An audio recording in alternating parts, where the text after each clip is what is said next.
আমি আন্তরিকভাবে খুবই দুঃখিত, কারণ আমি আমার চোখে যে সৌন্দর্য দেখে এসেছি তার সিংহভাগই হয়তোবা ক্যামেরাতে তুলে নিতে পারছি। তারপর যতটুকু পেরেছি আপনাদের জন্য নিয়ে এসেছি এই ভিডিওর মাধ্যমে।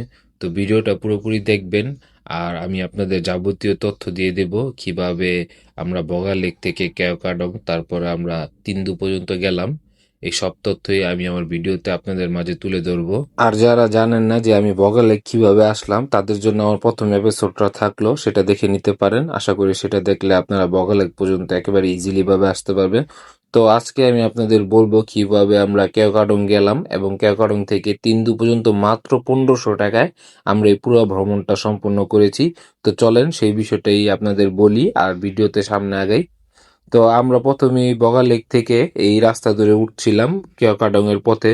তো এই রাস্তাটা এত পরিমাণ খাড়া যা বলার বাইরে। বগা লেক থেকে যখন আপনি উপরের দিকে উঠবেন তখন এত পরিমাণ শুধু গাড়িটা খারাপভাবে উঠতেই থাকে। ওই যে বগা লেকটা দেখা যাচ্ছে, আমরা ওইখান থেকেই যাত্রা শুরু করেছি। তো এই পর্যন্ত আমরা শুধু খালি আপ হিলেই উঠতেছি। তো এত পরিমাণ খারাপ ছিল, আমাদের অনেক বন্ধু বান্ধব ভয় পেয়ে গেছিল। তো আমরা যদিও এর আগেও বান্দরবন গেছি, যার কারণে অত একটা ভয় লাগেনি। তারপরও কিঞ্চিৎ পরিমাণ ভয় তো অবশ্যই লেগেছে, কারণ এত খারাপ পাহাড়ি রাস্তা উঠতেছি। তারপর আমরা চলে আসলাম দার্জিলিং পাড়া। এটা কেওক্রাডং যাওয়ার কিছুক্ষণ আগেই পরে, এর থেকে তারপরে কেওক্রাডং আর বেশি দূরে না। আমি আপনাদের জুম করে একটু দেখাচ্ছি যে কেওক্রাডংটা কোথায়। ওই যে ওই পাহাড়টায় আমরা যাব, ওটাই হলো কেওক্রাডং। তো এর আগেই হলো দার্জিলিং পাড়া।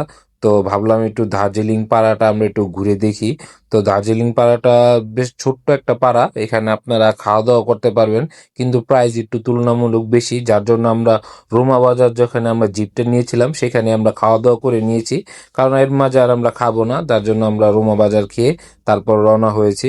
তো এই দার্জিলিং পাড়াটা বেশ সুন্দর, ছোট্ট একটা পাড়া কিন্তু সুন্দর আছে, অনেকে খাওয়া দাওয়া করতেছিল।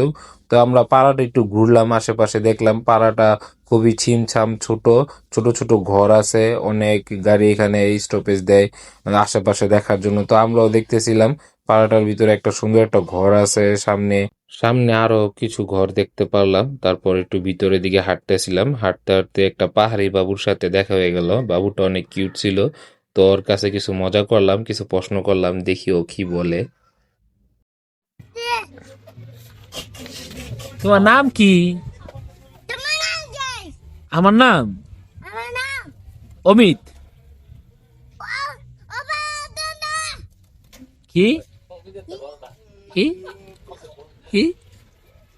তোমার স্কুল কি? পড়ো, পড়ালেখা করো? কোন ক্লাসে পড়ো?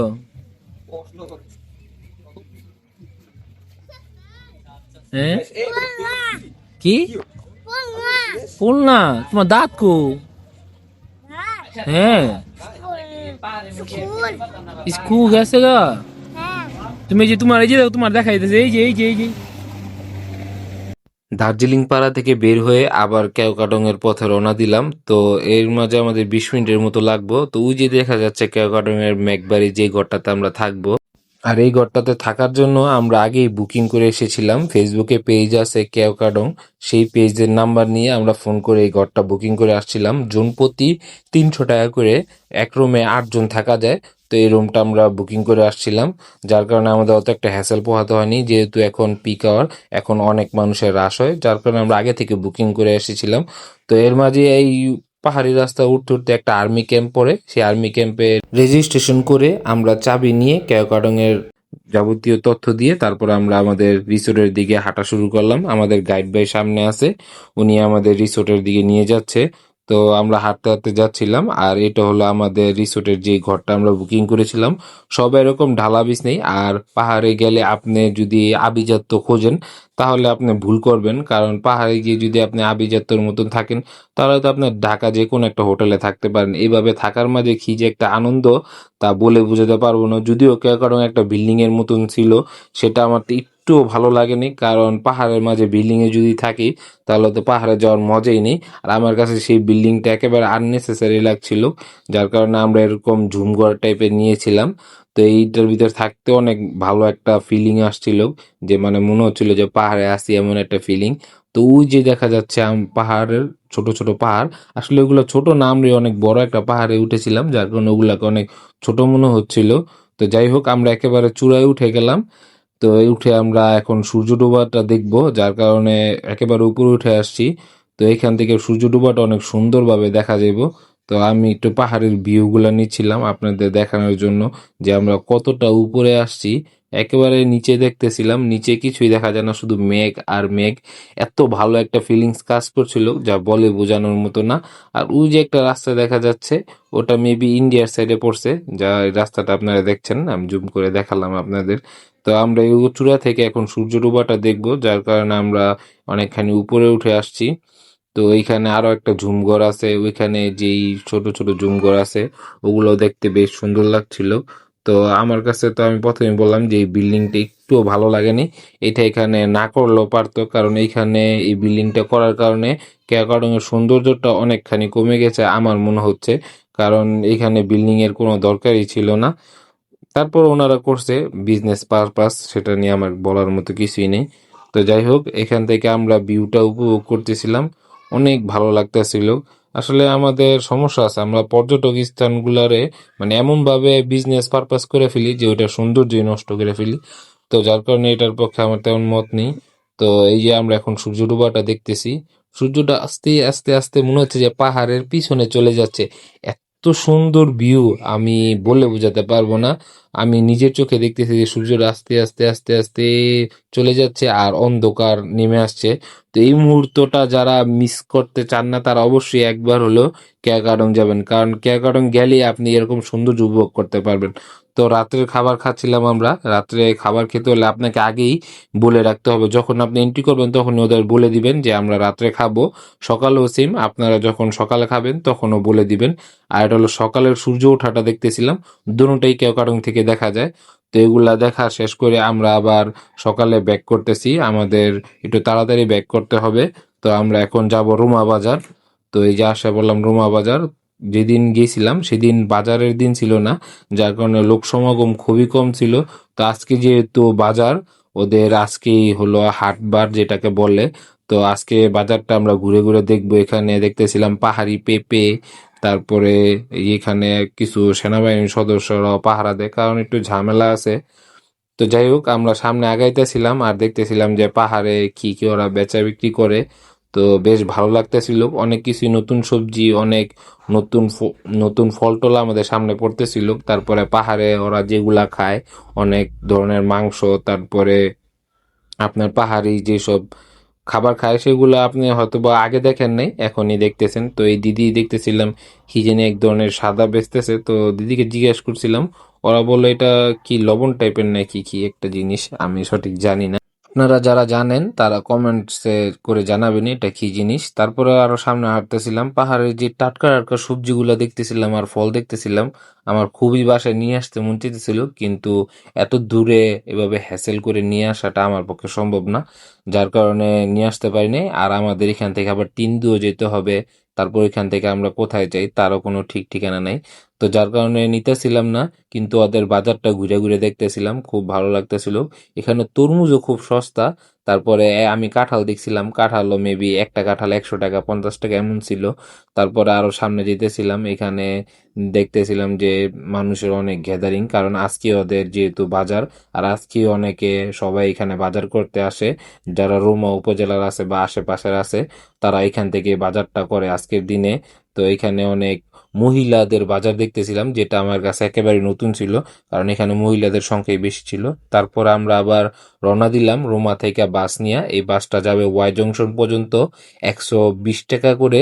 তো আমরা এখান থেকে ওয়াই জংশন চলে যাচ্ছি, রোমা বাজার যে বাস স্ট্যান্ডটা আছে সেখান থেকে আমরা বাসটা নিয়েছি। 120 টাকা করে আপনাকে ওরা ওয়াই জংশন নামাই দিবে। আর অবশ্যই আপনাদের সাথে ওই যে ওই টোকেনটা রাখবেন, যেটা আপনারা প্রথম দিন রুমা উপজেলা থেকে রেজিস্ট্রেশন করে আর্মি ক্যাম্প থেকে নিয়েছিলেন। সেটা কিন্তু আপনাদের সাথেই রাখতে হবে যে পর্যন্ত আপনি ওয়াই জংশন পার না করছেন, কারণ এই টোকেনটা প্রতিমধ্যে আপনাকে চেকিং করাতে হবে, ঠিক আছে? যখন আপনি রুমা বাজার থেকে বের হবেন তখন আপনাদের গাইড অফিসে এই টোকেনটাই দেখাতে হবে। তা না হলে আপনাদের সমস্যা হবে, তো টোকেনটা সাবধান রাখবেন।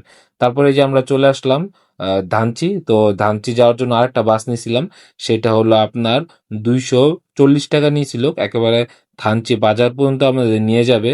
তো আমরা অনেকবার জিপ দিয়ে গেছি, তো এই প্রথমে বাস দিয়ে যাচ্ছিলাম। আর বাসের ছাদের উপর আমরা বসছিলাম। বাসের ছাদের উপর বসার পর এমন একটা ফিলিংস কাজ করছিল যা বলে বোঝানোর মতো না। আমি একবার ভিতরে বসছিলাম, তারপর ভিতর থেকে আবার বাসের ছাদে গিয়েছিলাম। তো বাসের ছাদে আমার তো সবচেয়ে বেশি ভালো লাগছে, কারণ বাসের ছাদের উপরে যাওয়ার যে একটা ফিলিংস, সেটা আপনি কোনোভাবেই জিপ গাড়িতে বা অন্য কিছুতে আপনি পাবেন না। কারণ বাসের ছাদের উপরে যখন আপনার পাহাড়ে আপ হিল ডাউন হিল গুলা ওঠে না, এত ভালো একটা ফিলিংস আসে। আর হ্যাঁ, ভয় তো অবশ্যই লাগে, রিস্কও আছে। তো সেটা তো আমি প্রথমে আপনাদের বলছি যে আমি আপনাদের সাজেস্ট করব না বাসের ছাদের উপরে বসার। তারপরে যারা একটু থ্রিল নিতে পছন্দ করেন, তারা অবশ্যই আমার মতে বাসের ছাদের উপর অবশ্যই যাবেন। কারণ বাসের ছাদের উপরে গেলে আপনি এত সুন্দর সুন্দর অ্যাস্থেটিক ভিউগুলা পাবেন। এই যে এটা যখন আমরা এভাবে করে নামছিলাম, তখন বাসটা মনে হচ্ছে একেবারে সোজা নেমে যাচ্ছিল, তারপর আবার ওঠার রাস্তা, তারপর আবার আপ হিলে উঠতেছিলাম। মানে এইসব ফিলিংস গুলা যে কি, আপনারা যদি না বসেন তাহলে বুঝাতে পারবো না। তো আমরা চলে এসে পড়লাম এই যে ধানচি বাজারে। তো এই বাজারটাই লাস্ট, যা আপনার প্রয়োজনীয় জিনিসপত্র এখান থেকে কিনে নেবেন। তারপরে এত বড় বাজারও পাবেন না আর এত কিছু পাবেন না। তো এখান থেকে আমরা চলে যাব ধানচি থেকে তিন্দু। তো তিন্দু যাওয়ার জন্য আমরা বোট নিয়ে নিয়েছিলাম। তো তখন ঈদের সময় বোটের অনেক ক্রাইসিস ছিল, তেলেরও সংকট ছিল, যার কারণে আমরা একটু চালাকি করে বিজিবি ক্যাম্পে রেজিস্ট্রেশন না করি আম, ওই সাইড দিয়ে, বাজার ওই সাইড দিয়ে আরেকটা বোটে নামার একটা রাস্তা আছে, ওইখান দিয়ে নেমে এসে বোটটা নিয়েছিলাম। তো আমরা 5টার পরে বোট নিয়েছিলাম, এই সময় আসলে বোট পাওয়ার কথা না, তারপরও আমরা নিতে পারছিলাম। তো সাঙ্গু নদীটা এত সুন্দর, যারা বান্দরবন কখনো যান নাই বা যেতে পারবেন না বলে ট্রেকিং করতে পারবেন, তারা একবার হলো সাঙ্গু নদীটা দিয়ে ঘুরে আসবেন, তাহলে দেখবেন এত সুন্দর একটা ফিলিং পাবেন যা বলে বোঝানোর মতো না। তো অনেক জায়গা এমন ছিল যেখানে পানি খুবই কম ছিল, সেখানে ওরা নেমে তারপরে নৌকাটা এ, টান দিয়ে নিয়ে যাচ্ছিল। তো এরকমটা হয়, সাঙ্গু নদীর সব জায়গাতে এক সমান পানি না, অনেক জায়গাতে পানিও খুবই কমে যায়, কারণ এখন বর্ষার সিজন না। এখন অনেক জায়গাতে পানি খুবই কম, যার কারণে আমাদের বোট যে মামা ছিল তারা দুজন থাকে, দুজনে মিলে টেনে তারপরে বাকি রাস্তা নিয়ে যায়। এভাবে করে যাচ্ছিলাম আর চারপাশে দেখছিলাম এত সুন্দর ভিউ, আর এত ভালো লাগতেছিল যা বলে বোঝানোর মতো না। সাঙ্গু নদী দিয়ে যারা যান নাই তারা এই ফিলিংসটা জানবেন না, কিন্তু আমি আপনাদের বলবো একবার হলো সাঙ্গু নদী দিয়ে আপনি থানচি থেকে তিন্দু পর্যন্ত যান, যে ফিলিংসটা আপনি পাবেন তা বলে বোঝানোর মতো না। তো এই যে আমরা বলতেছিলাম যে অনেক জায়গাতে পানি নেই, পানি স্বল্পতা, যার কারণে এভাবে করে টেনে নিয়ে যাচ্ছিল। তো আপনাদের যেতে যেতে খরচের ধারণাটা দিয়ে দিই। আমি বলছিলাম যে 1500 টাকা দিয়ে কিভাবে আপনারা বগা লেক থেকে কেওক্রাডং এবং কেওক্রাডং থেকে থানচি হয়ে তিন্দু যাবেন। তো আমরা যেই জিপটা নিয়েছিলাম সেটাই আমাদের কেওক্রাডং নিয়ে যাবে এবং রুমা বাজার ব্যাক করাবে। সেটা আমাদের 6000 টাকা ছিল 14 জনের জন্য। তারপরে আমরা রুমা বাজার থেকে বাস নিয়েছিলাম, যেটা আমাদের ওয়াই জংশন নামিয়ে দিবে 120 টাকা জনপ্রতি। তারপর ওয়াই জংশন থেকে প্রতি 1 ঘন্টা অন্তর অন্তর থানচির উদ্দেশ্যে বাস যায়। তো সেই বাসে আমরা 240 টাকা করে জনপ্রতি আমরা থানচি বাজার পর্যন্ত আসি। তো থানচি বাজার থেকে জিপ যায় 14 জনের 6000 টাকা করে, সেটা আপনাদের তিন্দু বাজারে নামাই দিবে। তো ওটাতে আপনাদের 420 টাকার মতো সামথিং পরে জনপ্রতি। তো সব মিলিয়ে আমি হিসাব করেছি আপনাদের 1500 টাকার ভিতরে আপনারা আমাদের মতো আসতে পারবেন। কিন্তু আমরা বোট দিয়ে আসছিলাম, বোটে আপনার 7 জন বসা যায়, তো সেই ক্ষেত্রে খরচটা একটু বেশি পড়বে। কিন্তু আপনারা যদি জিপ দিয়ে যান তাহলে 1500 টাকার ভিতরে আপনারা আমাদের মতো ঘুরতে পারবেন। তো এই যে বলতেছিলাম যে অনেক জায়গাতে পানি কম, কিছু জায়গাতে ভয়ও করতেছিল যে যদি এখানে ট্রলারটা আটকা যায় বা না যেতে পারে, ভাঙে যায়, তাহলে কি হবে। আসলে ট্যুরে গেলে তো একটু ভয় একটু আতঙ্ক সবকিছু মিলে থাকবেই। তো তার মাঝে তো ট্যুরের যে থ্রিল আছে সেটা আপনি পাবেন। তো আমরা যাচ্ছিলাম এই যে সাঙ্গু নদী দিয়ে। তো ওই যে দেখা যায় আমরা তিন্দু চলে এসে পড়ছি। আমরা তিন্দু আজকে রাত্রে থেকে কালকে সকালে আমরা রেমাক্রি থেকে নাফাকুম যাব। আর তিনদুতে থাকার মতো খুবই সুন্দর ব্যবস্থা আছে, আপনারা যদি একটু কম বাজেটে থাকতে চান জন প্রতি 100 টাকা দিয়ে থাকতে পারবেন। কিন্তু খাওয়ার ব্যাপারটা হলো আপনাদের আগেই হোটেলে বলে রাখতে হবে রাত্রে এবং সকালে খাওয়ার জন্য। তো এখন আমরা তিন্দু বাজার নেমে থাকবো, তারপর কালকে সকালে নাফাখুমের উদ্দেশ্যে রওনা দিব। আপনারা সবাই আমার ভিডিওটা কেমন লাগলো অবশ্যই কমেন্টস করে জানাবেন এবং আপনাদের মতামত দিবেন। লাইক, কমেন্ট, শেয়ার এবং সাবস্ক্রাইব করতে ভুলবেন না। আল্লাহ হাফেজ।